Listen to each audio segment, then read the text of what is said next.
कुंभ मेला प्रयागराज में जरूर आयोजित किया गया है, लेकिन इस समय कुंभ की धूम पूरे भारतवर्ष में है। दुनिया भर से सन्यासी और बाबा प्रयागराज पहुंचे हुए हैं। इन्हीं बाबाओं में एक बाबा हैं जिन्होंने मुंबई आईआईटी से इंजीनियरिंग की डिग्री ली हुई है। इस बाबा का नाम अभय सिंह है और अभी वो बहुत कम उम्र के हैं। बाबा अभय सिंह कुंभ मेले की भीड़ का आकर्षण का केंद्र बने हुए हैं और उनका ज़्यादा वक्त यूट्यूबर्स से बातचीत और इंटरव्यू देने में ही गुजर रहा है। उनकी इस पॉपुलैरिटी को देखकर उनके अखाड़े के बाबा नाखुश दिख रहे हैं। बाबा अभय सिंह हरियाणा के इजहर के रहने वाले हैं। उनके पिताजी कर्ण सिंह एडवोकेट हैं और इजहर के बार एसोसिएशन के प्रेसिडेंट भी रह चुके हैं। अभय सिंह ने मुंबई के इंडियन इंस्टीट्यूट ऑफ टेक्नोलॉजी से एरोस्पेस में इंजीनियरिंग की डिग्री हासिल किया है। इंजीनियरिंग करने के बाद वो कनाडा चले गए थे और वहाँ उन्होंने एरोप्लेन बनाने वाली एक कंपनी में काम करना शुरू कर दिया, लेकिन अचानक वो अपने देश भारत लौट आए। भारत लौटने के बाद अचानक एक दिन उन्होंने अपने घर को भी छोड़ दिया और गायब हो गए। उनके परिवार वालों ने उनकी बहुत खोजबीन की, लेकिन उनका कुछ पता नहीं चला। कुंभ मेले में यूट्यूबर्स को दिए गए अपने इंटरव्यूज़ के वीडियोस वायरल होने लगे और 2-4 दिन में ही वो पूरे भारत में फेमस हो गए। अभय सिंह बचपन से ही पढ़ने में काफ़ी होशियार थे, इंजीनियर भी बन गए, लेकिन उनका मन मटेरियलिस्टिक दुनिया में लगा नहीं। कनाडा जैसा मॉडर्न देश भी भाया नहीं। उनका दिल तो अध्यात्म की ओर उन्हें खींच रहा था। दुनिया की मोह माया को छोड़कर वो भगवान की तपस्या में लीन हो जाना चाहते थे। बस फिर क्या था, कपड़ों की 2 जोड़ी झोली में रखा और बिना किसी को कुछ बताए अपने घर को छोड़ दिया। अभय सिंह का अध्यात्म में बचपन से रुचि थी। लॉकडाउन के समय वो कनाडा में थे। लॉकडाउन के दौरान ज़्यादातर उनका समय अकेले ही गुजरता था। इस अकेलेपन ने उन्हें ईश्वर की ओर खींचा और लॉकडाउन खुलने के बाद वो भारत में आकर सन्यासी बन गए। कनाडा से लौटने के बाद अभय सिंह घर में काफ़ी गुमसुम रहने लगे थे।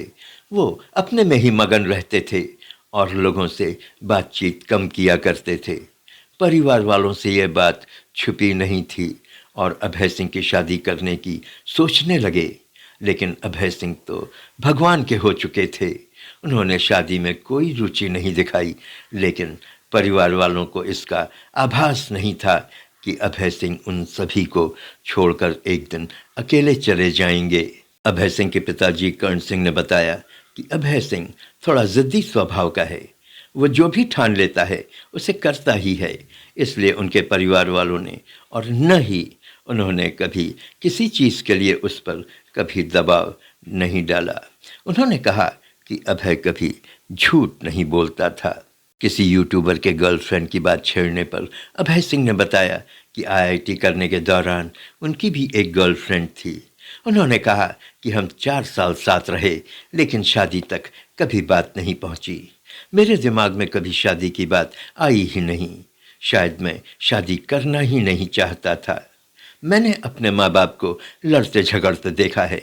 शायद मेरा शादी में इसी वजह से रुचि खत्म हो गई हो। बाबा अभय सिंह ने कहा कि सभी जगह जिंदगी में वही सब झगड़े, इसलिए मैंने सोचा क्या करना है, अच्छा है अकेले रहो और खुश रहो। अभय सिंह ने कहा, मुझे लगता है कि ऐसे ही लड़ाई झगड़ा करना है तो इससे अच्छा है कि अकेले ही जियो। बाबा अभय सिंह ने कहा कि अब तो अध्यात्म में मज़ा आने लगा है। मैं साइंस के ज़रिए अध्यात्म को समझने की कोशिश कर रहा हूँ। साइंस के ज़रिए मैं अध्यात्म की गहराइयों में जाने की कोशिश कर रहा हूँ। उन्होंने कहा कि सब कुछ शिव है, शिव ही सत्य है और शिव ही सुंदर है। अफवाहें हैं कि कुंभ मेले को छोड़कर ये बाबा चला गया है, लेकिन ऐसा नहीं है। वो अभी भी कुंभ मेले में जमे हुए हैं। उन्होंने कहा कि वो यहाँ पूरा कल्पवास करके ही जाएंगे। उन्होंने कहा कि मैं धर्म की स्थापना करने आया हूँ और इसको लेकर मैं दृढ़ संकल्प हूँ। आईआईटी बाबा अभय सिंह इस समय सोशल मीडिया और सोशल मीडिया के लोगों के बीच छाए हुए हैं। उन्होंने सनातन और इस्लाम पर भी चर्चा की। उन्होंने महात्मा गांधी के महात्मा उपाधि पर भी बात की। इस्लाम धर्म को उन्होंने नफरत सिखाने वाला धर्म कहा। उन्होंने कहा कि आने वाले समय में सिर्फ सनातन धर्म ही रह जाएगा, बाकी सब मिट जाएगा। हर हर Mahadev. Thank you for joining. जय हिंद, जय भारत।